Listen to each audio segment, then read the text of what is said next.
You know, we watch icons all the time, you know, as we're growing up, and you always say to yourself, I wonder what it'd be like, you know, and you dismiss that thought, you know, and you say, and then that unexpected moment comes where you're actually sitting with Larry King, and it's quite humbling. You know, it really is. Did you just say that you grew up watching Larry King? Is that Sure. the age difference you're correct? All right, just making sure. I don't sound like a 97. Well, you know, Hollywood loves to bring stuff back, but they also like to change things. How have you been able to keep Optimus Prime so, you know, the same, the way people love him? I think by just keeping my feet entrenched in the principles of character that we explored at the very beginning, the concept of Optimus Prime. And I chose to, in those many years ago, to apply those principles of character and influence in any way I could to maintain it. And we were very successful. And that's the great thing about working with the Hasbro people, and like Aaron Archer, who has the Bible on Transformers. It's about that thick. Oh, wow. And when you think back, and the collaboration with Hasbro Discovery, and to do this concept and to continue not only what we did in G1, but to go beyond that and really have the identity of character illustrated through, you know, human teenagers in this case.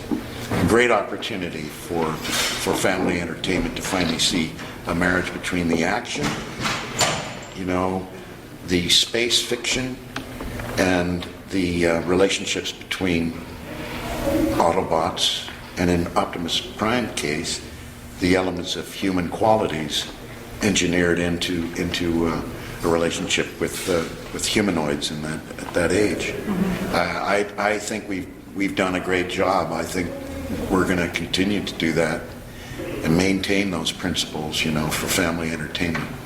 Honestly, because he won't let you not maintain them.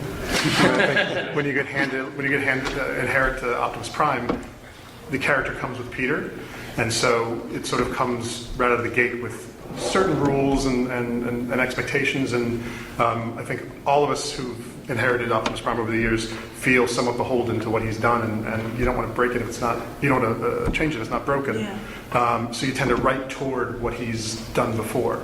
You know, maybe you find another shade of it here or there, which he's fantastic at exploring, but in general, he's not going to let you get too far from the core. Does he give you notes? He says no. There's no one notes, because I hear no. Sounding like a dictator. No. Mr. Cullen, what did you think when Mr. Kline made Optimus Prime a Decepticon, and did you get emotional about it at all? Not a bit. You trust me? I did. And for good reason. Because I was told that I wasn't going to be a Decepticon after all.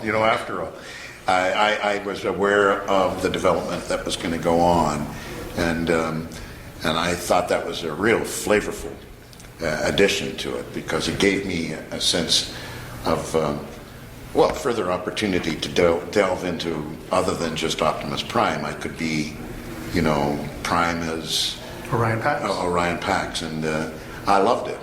I mean, that in search of the former days of Cybertron, I think that gives me a sense of it's a thrill, you know, to wonder what it's like before you get the Matrix, before all of that, and that you actually become the real Prime, the only Prime, you know.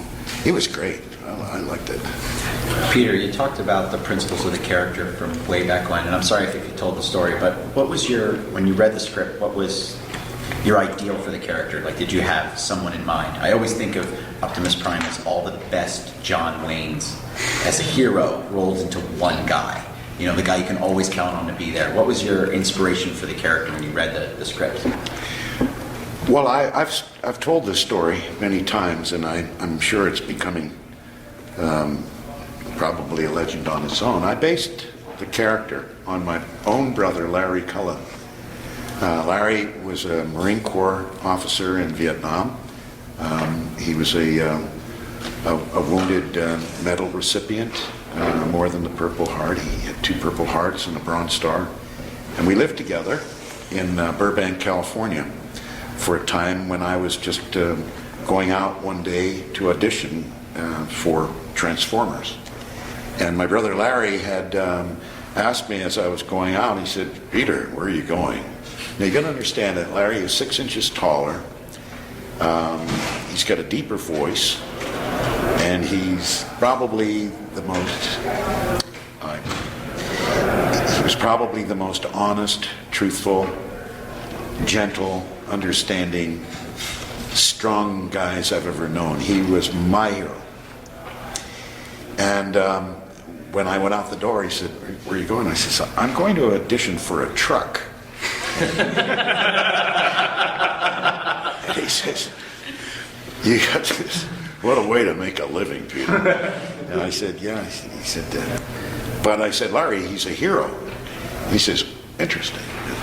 Well, Peter, be a real hero. You know, don't be one of those Hollywood prototype stuff, you know.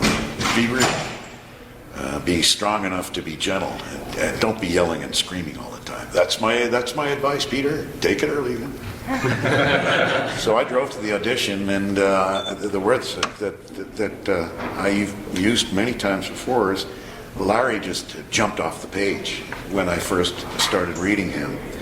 And I, inside, spiritually inside, reading that, and I felt something really connect. I had a feeling. It was, I said, this is, continue this, Peter. You know, this is going to work. This is good. Oh my God. Nobody's ever heard anything like this before. Nobody's done it like this before. But keep going, keep going. And when I was finished and I left that audition place, I was driving and I said to myself, if I don't get this, there's something wrong in the world. Wow. And 2 weeks later, I got the call, you got the part of Optimus Prime. And I knew it. I just knew it. For some reason, I knew it. And then it said, you also got another character. I said, ooh, I auditioned for maybe 6 characters. And the other one was Ironhide. And I had just recently, the night before, had watched television and saw an actor in a movie. I think it was Chill Wills and somebody else. These 2 big guys. Oh, they talk like that, you know. And I said, it was fresh in my brain, and Ironhide came up, and I just went into, the guy that said, oh, gee whittakers, you know. I said, oh, what's his name? It wasn't Chill Wells, it was the other one too. You know what I'm not going to be able to help you. It wasn't Victor McLaughlin, it was Chill Wells.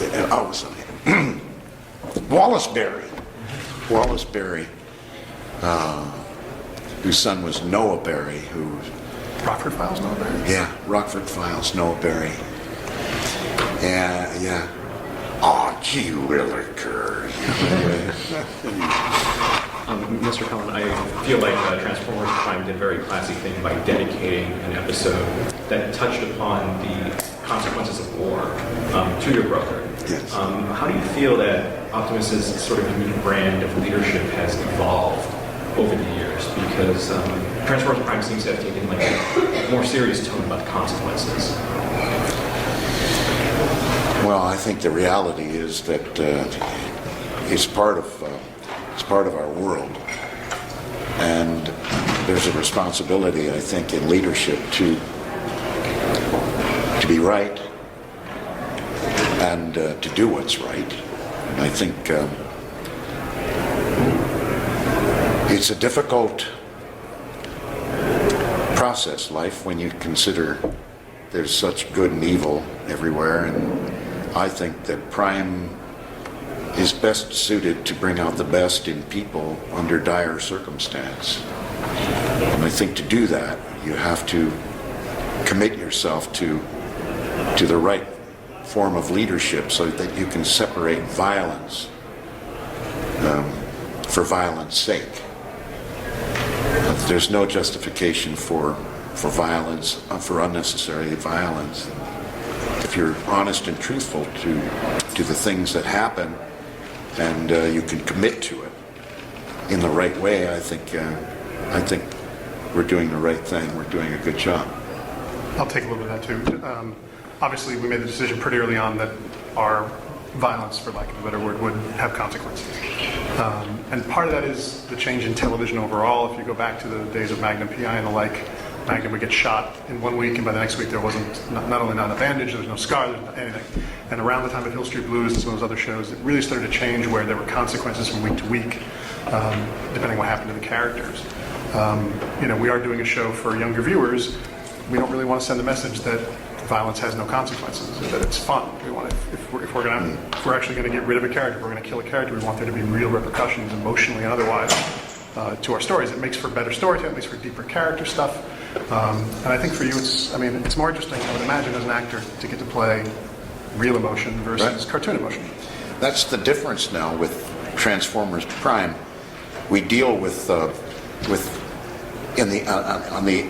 the acting scope, we deal with our fellow actors on a very, very high level of interchange. We're not just doing lines. We're actually facing each other and we're relating to each other. And it's not a cartoon any longer. The only cartoon is in the visual. And the cast of Transformers Prime for me is perhaps one of the greatest experiences I've ever had. And working with them all together, from, every one of them, Josh and Tanya and Andy Sumali and Steve Bloom, Jeffrey Combs, and Kevin, Steve, Frank Welker. Kevin Michael. That old silly goose. We record radio play style, so we do it once a week, 4-hour session, all the actors in the room simultaneously. And that's the way I've always done. 16 or 17 shows have all been radio play style. It makes for better stuff between the actors, richer character, and better ad-libs. We get stuff in the room that we didn't think of. Or You do? We do. Not from you all the time, but it makes for a more again. We tend not to play cartoony. We are a cartoon, but we play the emotions and the stakes and all the rest of it pretty straight. We think of ourselves as a live-action show versus an animated series. What's it like voicing a character? What's it like when you're voicing a show that's so action, has so much violence in it, from the safety of the sound booth? And how does it feel when you see the final product? I think it all evens out. I think everything is restored to, once you see the visuals, the storyline pops out at you, and I'm entertained by it. I mean, personally, I can sit down with my grandson, who is transfixed by Transformers Prime, and I love it. I love it. To be with him, see him so absorbed into that and liking it, really liking it. Well, not all the time, because sometimes he actually explores other characters and say, I really like such and so. I say, wait a minute. Is it hard when you're in that booth? We pick up a lot of sound, punching and effort, and all that sort of stuff. Is it hard to do that in a vacuum? Well, you're calling it a booth and you're calling it a vacuum, and I look at it as a studio. A booth. When kids find out that you do the voice, are you ever inclined to kind of get them a line or something, or if you see like a Prime T-shirt or something like that? I'm not sure I understand the question. Oh, meaning when you see maybe an Optimus Prime T-shirt on a kid or something like that, are you ever inclined to kind of give them a line or a little bit of the voice? Well, I know those shirts are out, and I received some. And my children have them and they wear them, and I am. It's really kind of unsettling. Oh, wait a minute, this is a little over the top.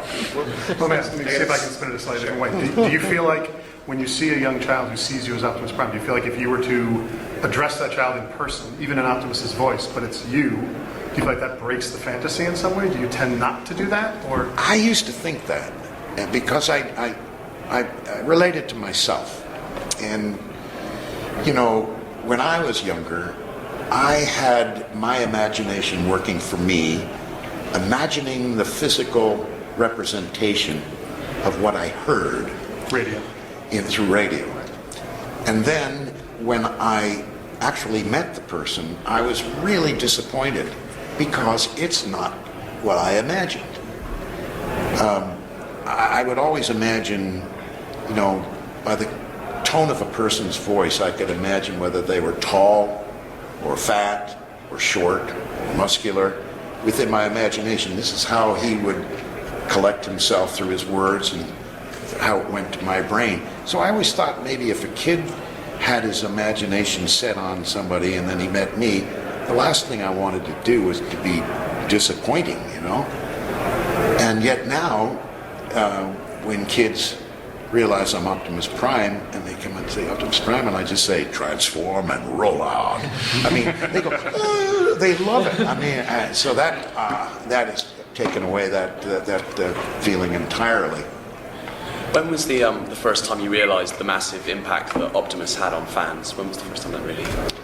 I think it was the first convention I went to in Rochester, New York, and I was a little hesitant to go, but my daughter insisted that I do, and because, Dad, you have no idea how much people care. And I said, well, see that when I believe it. But, I went, and when I walked into the room, there was about several hundred people that applauded for a long time. And I was dumbstruck. And then their questions and their sincerity and their obvious, enthusiasm to ask questions that had never been answered, because I had never appeared on anything since 1986, and nor had I talked to anybody since 1986 about it, even if I did then, which I didn't. So it was a big shock for me. It was an eye-opener. Yeah. Was that a BotCon you went to? I think so. Yeah. Many years ago. Peter, go ahead, you go first. Oh, thank you. Peter, I was going to ask, you're definitely known mostly for Optimus Prime, but obviously, especially in G1, you were Ironhide. And I know that in the movie, Josh took over the ring as Ironhide, but have you ever thought, because your Ironhide voice was a fan favorite too, to ever bring it back, say, Transformers Prime, just not even as Ironhide, but just like the voice? Because people love that really cool voice. But Ironhide didn't really have anything to say for me personally. Oh, yeah, that's true. He was just a big kick-butt guy, with lines like Lincoln lubricant, He was relief, relief, and something that Prime could say, calm down, not now, So no, I had no reaction to that really, or sensitivity. It was Prime that I was most dedicated to, because he was doing something that was important, and I recognized it. Thank you.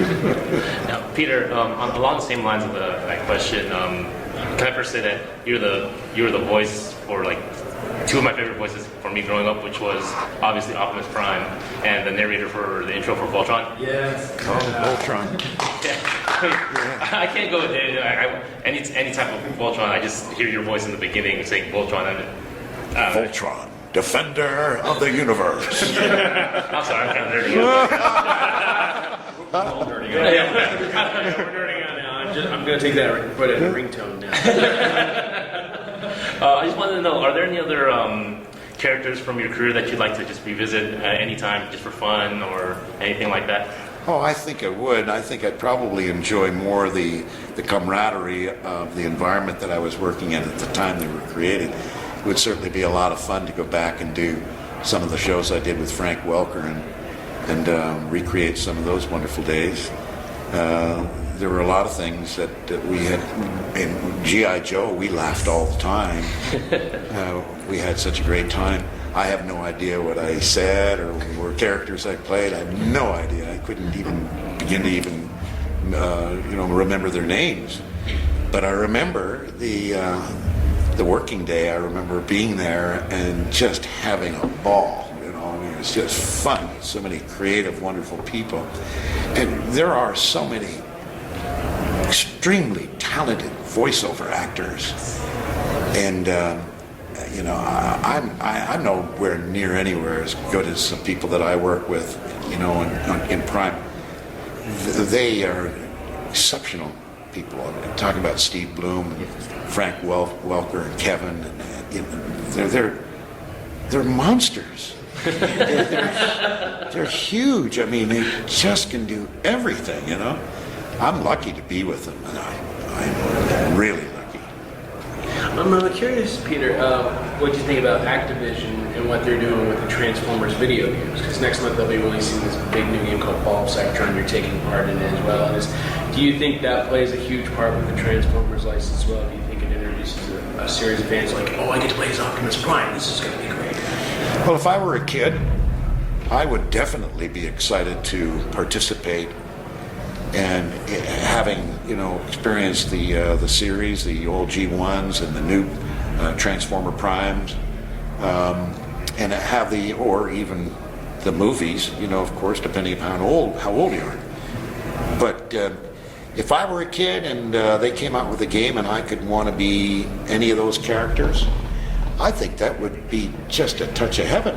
I can't wait to get home and be Optimus Prime, and he's going to be talking to me, or, somebody's going to be talking to me, and I'm going to be part of this or part of that. That's a lot of fun. I mean, back when I was a kid, we were throwing a ball around, after school, playing hockey or something. Huh? It wouldn't even talk to you. We didn't have games like that. Are you kidding me? We had kicked the can for crying out loud. Peter, all of us in this room obviously have had Optimus Prime influence our lives or impact us in some way, and we obviously can't thank you enough for that. How has this character influenced or affected your life personally? When I realized the impact that Transformers has had on children, and I'm not the only person involved in that show. It's a success because of a whole, tons of ingredients, not only just the voice acting, but the animation and the writing and the conception. When I realized the effect that it had years later on children, it became a responsibility. If I'm going to be a latchkey father, as I have been to a lot of kids, I found out about that. I said, I'm not going to let them down. I'm not going to let any fan down. If they love Optimus Prime for what he is, I'll be damned if I'm going to change anything. And if he's been a good influence, I'm going to keep making him a good influence and make him a better influence if I can for children all over the world. I would like to be working with NASA, and I'm trying to. I'm working with Hasbro. I'm working with the Hub, Hasbro, and NASA, like Goddard Space Flight Center, putting something together that will benefit the children of this country and around the world to develop their enthusiasm for space. And whether it's in fiction or whether it's in fact, it's science, technology, math, medicine, everything that's connected with space. And I think if Optimus Prime can stir up enthusiasm and some form of interest that will benefit mankind by creating that enthusiasm to venture somewhere above and beyond, our Earth, I think Prime should. And I really believe that the Hub should, and Hasbro should, and NASA should. And they all want to. Are those interests that you had before the show, or has Transformers got you interested in space and science and stuff like that? since I started doing Transformers Prime, I was asked by the Goddard Space Flight Center when they asked Hasbro Studios, for the permission to give an Optimus Prime award, the spin-off award they called it. And they got permission, and they asked me, and I said I would love to. So they flew me to Colorado Springs, and then they flew me to Orlando, Florida, space. And I saw the reaction that children had and what they're getting out of the space program through Transformers, through Optimus Prime. I said, this is a natural. We've got to continue this. This is good. This is family. This is education. It's film. It's kids. I think it's a responsibility, you know. And if I can pull something like that off, I think that I'd be doing one of the greatest things I could do in my life. I've actually seen that video, you narrating, and it's the footage of space and stuff like that. Yeah. It was really cool. I was like, I was just thinking, like, man, Optimus Prime is telling me to go in space. I'm going in space right now. Well, that's great. I'm glad to hear that. I'm glad to hear that. Well, yes, I fell in love with, Transformers and Optimus Prime as a little girl because of the voice and also what he stood for. And to this day, my friends call it one of my most disturbing crushes. So I actually wanted to know, was the way you voiced him your first choice, or did it just happen to fall, or did you have another way that he sounded like to you, or the voice caster, the person in charge said, I like it this way, I don't like it that way? No, I just did the one I picked. I was explaining earlier that it was my brother's inspiration. I was doing an impersonation of my brother, really, a Marine. And that was the only voice I've never changed it. That was Larry, and continues to be Larry, and it's a great honor to be able to do it.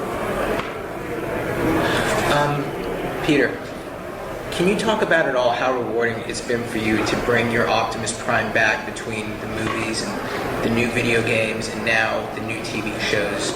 You've also appeared on Rescue Bots, which is, for more younger kids.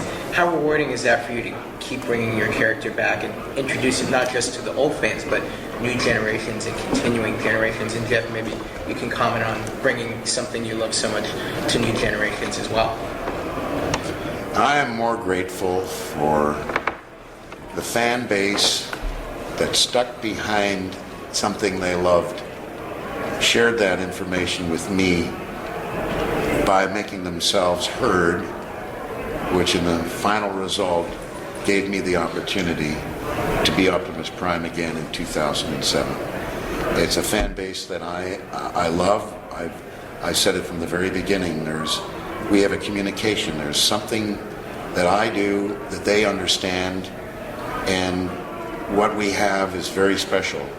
And that I'm extremely grateful for. I mean, that to me it was the birth of something that gave me a confidence and a sense of belonging, and a sense of that I've accomplished something that I would never have accomplished unless that had exploded. And I am so grateful for that. That is unconditionally one of the most wonderful experiences in my life, that communication between, the people that believe in me and what I believe in, we have in common. It's a great communion. And I think that Rescue Bots in part grew out of that fan base wants to share that with their kids now, or multiple fan bases want to share it with their kids. Prime, probably not appropriate for 3, 4, maybe even 5-year-olds. The video game, the movies. How do you, what is available for them, for their older brothers and sisters? They want to be like them, they want to watch what they watch, but there wasn't really a version of Transformers more recently that was appropriate. So when I remember very clearly, when we first told you what we wanted to do with Rescue Bots, Peter was on board immediately. There was not a moment of hesitation. There were some who were, want to do a younger Optimus. Is it really, you're going to want to do it? No question, because all it would do is introduce a slightly younger audience to the principles of Optimus Prime, everything Optimus Prime stands for, and Peter believes in everything that Optimus Prime stands for. And have you seen Sean's shirt over there? Oh. Show him that shirt. Have you seen that? Pretty awesome. That's wild, man. Stephen Bloom has that shirt too. Yeah. He was wearing it at a convention. Have you seen it? But he put his own face over yours. He should. Ninja, you could rip the pearl for making this. Like I had to get it before this icon. Well, Panel. well. Actually, I was going to ask, since you've been like the first Prime, like voice actor wise, and you've seen incarnations over the years of all the releases, is there any preference look wise, like faceplate, no faceplate, or like, like going into the flames? Like, is there anything you prefer the Prime to look like a certain way? If you had your way, like, do you like how he looks now, or prefer the movie look, or the Fall Cybertron look? You better say you prefer the TV look. Well, I have to look at it by saying, Optimus Prime gets up one decade and says, I wonder what I'll wear to the beach today. Next decade, he says, I'm going jogging. I wonder what I should put on. Stripes, a mask. I'm just lucky. I'm lucky. What advice do you give to aspiring voice actors when they come up to you? Love it and never give up. Practice. It's voice is so many things. It's your ability to do sounds. It's your ability to do accents. It's your ability to relate. Learn how to use it, and just practice. Record yourself. Listen to it back. Be critical. Record to music. Be yourself. Don't impersonate anybody. Become so comfortable with yourself that you become natural with yourself, and then everything that comes out of you will have your identity to it, your trademark, your stamp, your brand. You'll be you. And then that's when you can open up and take on other things as well. Well, that worked for me, but I don't know if it's good for everybody. I think it does. Look, being a voice actor, I think, is a lot harder than many people think. Harder, I think, than on-camera acting often, because you can't fall back on gestures and expression to sell what you're trying to get across. It's all in the voice. You have to find a way to deliver all the emotion, all the suggestion, all the implication, just with your voice. And that is not an easy thing to do, and I think learn the craft is... Listening to other people in a realistic situation of how they respond honestly to a bad situation or a good situation, and say, that's interesting the way she said that, or that guy was really angry. I like the way he said that, But you'll key in, and then you'll start thinking about it that way, and you'll apply it maybe to a character that comes up to you in a script. You say, that guy reminds me of that guy that said that. It might break down the door for you. But just never give up. Never give up. I don't care how long it takes, never give up. Excuse me, sorry, we have 5 minutes to wrap up. Jeff, just last week we saw another appearance by Optimus on Rescue Bots, and we saw Bumblebee in reference to Ratchet. That was good, wasn't it? Yeah. It was, how long will it be? Very exciting. Love my crossovers. How long will it be till we see the Rescue Bots on Prime? Just even as a guest appearance. That's a little bit harder. It's easier for us to take a CG character and bring it down to, in this case, Harmony or Flash animation, than to take a Flash or Harmony character, and because we have to build it from scratch in CG. So unless there's enough of a fan swell that Hasbro feels like they need to do the Rescue Bots Prime CG crossover, it may be a while. So it's time to get on Twitter, huh? That's all I'm saying. Peter, having been involved with the franchise for so long, are there any defining moments for Optimus Prime as a character that just stand out to you personally, like just within the show, within the movies, like just a favorite defining moment for Optimus Prime? I can't really pick one out. It'd be very difficult for me to pick one out if I saw a whole series of them and I'd say, I like that one, I like that, but I can't think of anything right off the top of my head that really sticks out more than anything in its total ensemble. It's really difficult. It really is. And I go in and I read a script. I'm just so damn grateful to be there, you know, and to have that honor to be a part of the whole deal. And working with a family we're a family. Hasbro is a family, and the Hub is a family. I mean, there are two identities, and I have the great fortune and luck. And I'm not painting a picture here and blowing smoke. I really mean it. Hasbro is an incredible family of people that really care about a lot of things. And Hasbro Studios and the Hub Network are the same. They really care. They have a vested interest in something more than making money. They have a vested interest in raising the bar for family entertainment. And I am one of the luckiest guys in the world to have a good foot in the door and to participate with the show as I am. It's an honor and it's a pleasure. It's a huge pleasure. Thank you. Thank you so much.